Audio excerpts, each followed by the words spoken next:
अस्सलामुअलैकुम नाजरीन, मैं हूं उस्मान खान और आप देख रहे हैं द वॉइस ऑफ एशिया। उम्मीद करता हूं कि आप सभी दोस्त खैर व आफियत से होंगे।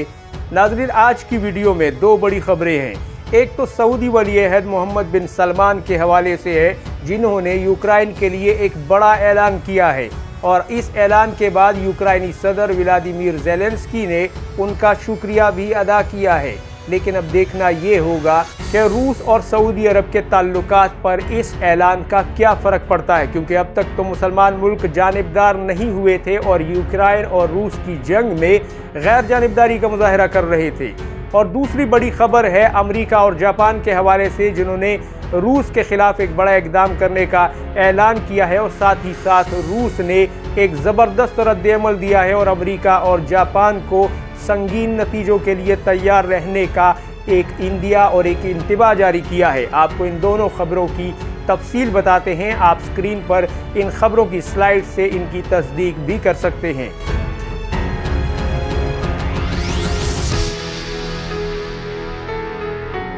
नाजरीन, इस वक्त खित्ते में हालात ज़बरदस्त कशीदा है। एक तरफ तो ताइवान के मसले पर चीन और शुमाली कोरिया अमेरिका और जापान पर पारा गर्म करके बैठे हैं, तो दूसरी तरफ यूक्रेन जंग की वजह से रूस और यूरोप यहाँ तक कि अमेरिका भी एक दूसरे के आमने सामने हैं। लिहाजा ऐसी सूरत हाल में अमेरिका और जापानी फ़ौज ने मिलकर रूस की सरहद के इंतहाई करीब अपनी फ़ौजी ताकत का पड़ाव डालने और फ़ौजी ताकत का मुजाहरा करने का फ़ैसला किया है। और इस फैसले ने पहले से कशीदा हालात को मज़ीद पेचीदा कर दिया है, जिस पर रूस को सख्त रद्द-ए-अमल देना पड़ा, क्योंकि एक तरफ तो अमेरिका ने जनूबी कोरिया को साथ मिलाकर शुमाली कोरिया के करीब अभी अभी अपनी जंगी मशक़ें ख़त्म की हैं और इससे शुमाली कोरिया को इश्तियाल दिलाया है, जिसके जवाब में शुमाली कोरिया ने 7 अदद टैक्टिकल बैलिस्टिक मिसाइल फायर करके अमेरिका और जनूबी कोरिया, यहाँ तक कि अमेरिका के सभी इत्तेहादियों को जो इस खित्ते में मौजूद हैं,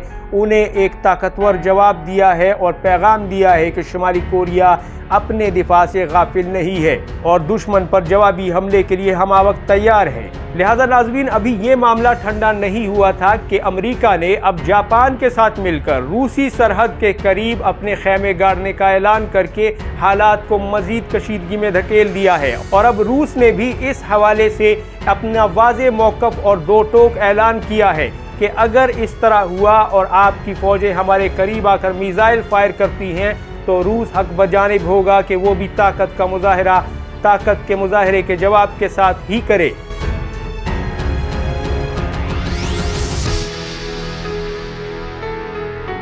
क्योंकि नाजरीन, दरअसल जापान इस जंगी मश्क में हिमार्स मिसाइल सिस्टम को, जो कि एक मल्टी रॉकेट लॉन्चर सिस्टम है अमेरिका का, और अमेरिका इसे फ़ख्र अमेरिका कहता है, यानी अपनी फ़ौज का एक पसंदीदा हथियार कहता है, और ये उसने यूक्रेन को भी फराहम किया है रूस के ख़िलाफ़ लड़ने के लिए। और ये भी कहा गया है कि यूक्रेन ने इस रॉकेट सिस्टम से शायद बहुत ज़्यादा कामयाबियाँ इकट्ठी की हैं। हालांकि रूसी मीडिया ने इसकी वीडियोस जारी की हैं सोशल मीडिया पर भी, और अपनी प्रिंट इलेक्ट्रॉनिक मीडिया पर इसके सबूत भी दिए हैं कि हमने इस हिमार्स मिसाइल सिस्टम को कहां कहां और कितनी तादाद में इसके लॉन्चर्स को तबाह किया है। लेकिन उसके बावजूद भी अमेरिका के इत्तेहादी इस पर एतमाद दिखा रहे हैं और अमेरिका भी उन्हें ये बावर करवाने की कोशिश कर रहा है कि ये एक बेहतरीन निज़ाम है एक रिवायती जंग को लड़ने के लिए। लिहाजा जापान इसका इस्तेमाल करके वहाँ पे जंगी मशकों में अपनी फ़ौज की एक तरफ तो गिरफ्त मजबूत करना चाहता है, दूसरी तरफ अपने दुश्मनों को,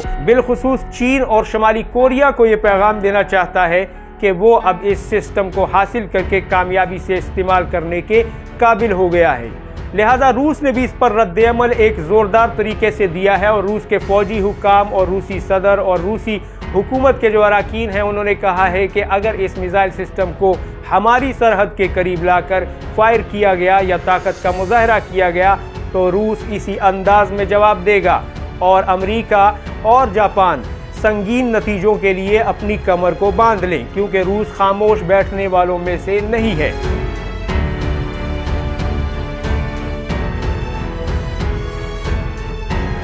नाजरीन, यहाँ पे दूसरी बड़ी खबर जो है वो सऊदी वली-ए-अहद मोहम्मद बिन सलमान के हवाले से है, जिन्होंने $400 मिलियन के एक पैकेज का ऐलान किया है यूक्रेन की मदद के लिए। और इस पर यूक्रेनी सदर ने उनसे टेलीफोनिक रब्ता किया है और उन्होंने अपने ट्वीट में भी बताया है कि हमने वली अहद मोहम्मद बिन सलमान का शुक्रिया अदा किया है इस पैकेज के लिए भी। और दूसरी बात जो आपको हैरान कर देगी, जो कि यूक्रेनी सदर ने अपने ट्वीट में बताई कि हम शुक्रिया अदा करते हैं सऊदी अरब का, जिसने हमारी सलामती और खुद मुख्तारी पर हमारी हिमायत की है और हम उनसे ऐसी ही तवक्को रखते थे। अब सवाल ये पैदा होता है कि मोहम्मद बिन सलमान का अगर बयान सुना जाए तो उन्होंने कहा कि हमने सिर्फ इंसानी हमदर्दी के तौर पर $400 मिलियन की खतीर रकम यूक्रेन के लिए मुख्तस की या उन्हें दी, लेकिन ये जो बाकी बात है कि उनकी सलामती और खुद मुख्तारी पर हमने उनकी हिमायत की है, ऐसी कोई बात अभी मीडिया में सामने नहीं आई।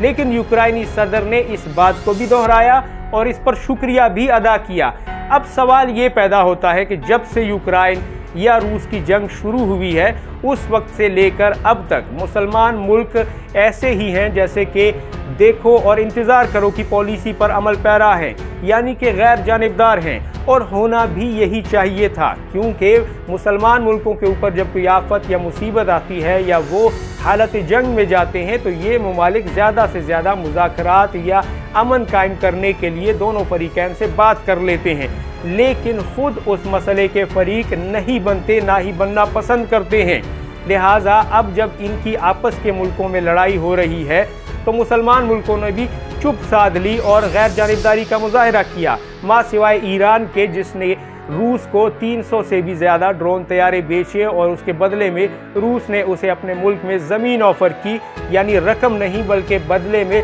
ज़मीन दी, जिस पर मैं एक वीडियो बना चुका हूँ और मुतअद्दिद वीडियोज़ में इसके हवाले से बात कर चुका हूँ। लिहाजा अब दूसरे नंबर पर सऊदी अरब आया है, जिसने $400 मिलियन की रकम झोंक दी यूक्रेन में, और इससे शायद बहुत से ममालिक खुश भी होंगे, लेकिन रूस के साथ सऊदी अरब के अपने भी ताल्लुकात हैं। अब देखना ये होगा कि इन ताल्लुकात पर आखिर क्या फ़र्क पड़ता है, क्योंकि अगर आप तुर्की की पोजीशन को देखें, पाकिस्तान की पोजीशन को देखें, मलेशिया या इंडोनेशिया जैसे सबसे बड़े इस्लामी मुल्क की पोजीशन को देखें, तो ये तमाम तर ममालिक यूक्रेन और रूस की जंग पर गैर जानिबदारी दिखा रहे हैं या फिर ज़्यादा से ज़्यादा सालिसी का किरदार अदा करने की पेशकश कर चुके हैं। लेकिन आज मोहम्मद बिन सलमान ने भी अपने इंटरव्यू में यही कहा, अपने बयान में यही कहा कि हम अगर रूस और यूक्रेन दोनों चाहते हैं और दोनों को एतराज़ ना हो तो सालिसी का किरदार अदा करने के लिए तैयार हैं। लेकिन अब देखते हैं कि सऊदी अरब के इस अमल का, इस इक़दाम का क्या रद्द-ए-अमल आता है, क्योंकि बहरहाल रूस और चीन जैसे मुल्क भी इस दुनिया की बड़ी ताकतें हैं, जिनके साथ सऊदी अरब को अपने ताल्लुकात तो बहरहाल बहाल रखने ही हैं।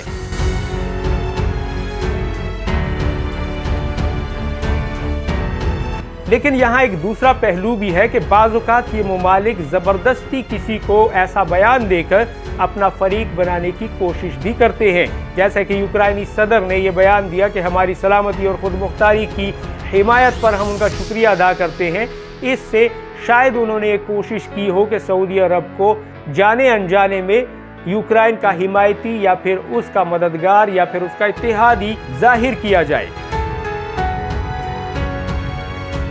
उम्मीद करता हूं कि आपको ये रिपोर्ट पसंद आई होगी। जिन दोस्तों ने हमारे चैनल को सब्सक्राइब नहीं किया उनसे गुजारिश है कि हमारे चैनल को सब्सक्राइब करें, बेल आइकन को दबाइए, वीडियो को लाइक और शेयर करना ना भूलिएगा। और इसके अलावा आपसे मुलाकात होती है अगली वीडियो में, तब तक के लिए इजाज़त दीजिएगा। पाकिस्तान जिंदाबाद, उम्मत मुस्लिमा पाइंदाबाद।